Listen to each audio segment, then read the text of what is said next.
Today I want to talk about the New World Order. I mean, you hear a lot about it, right? And I mean, it's been evolving for a long time, and it's something dreamed up by the financial elites in Davos, and more recently they've brought the Chinese on board with it because it's kind of a similar form of government. There's that sort of communist element to it, but it's a fascist government because it's being run by the corporations with a kinder, gentler face.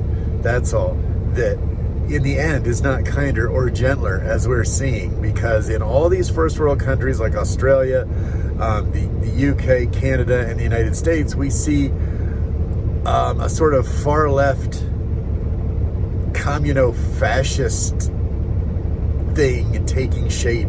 And that's kind of what China has, because China went communist under Mao a long time ago, but they were still dirt poor and starving until the United States kind of helped them get going with capitalism. And that marriage of capitalism and communism is what has allowed China to become what they are today.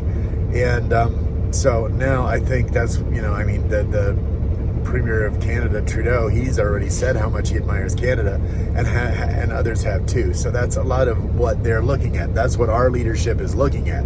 But there's another possibility too, because right now, with the technology we have, we're on the verge of a whole other kind of New World Order, because we have the internet, which connects anyone and everyone in the world that is allowed to access it. We also have the new component of global internet via satellite that I think Amazon's building that kind of a network, and obviously Elon Musk is, to where anybody anywhere in the world can access the internet if they have, essentially just a smartphone. And in third world countries, I didn't realize this, I did some research, but smartphones are really cheap.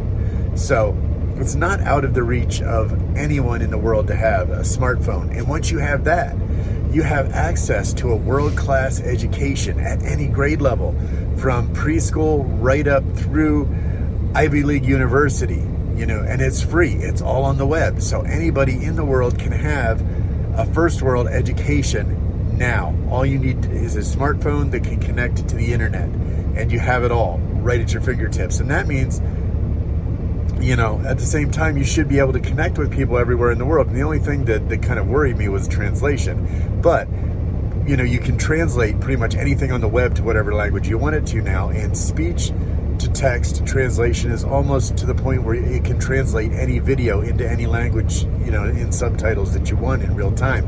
That would be a whole different world where people can share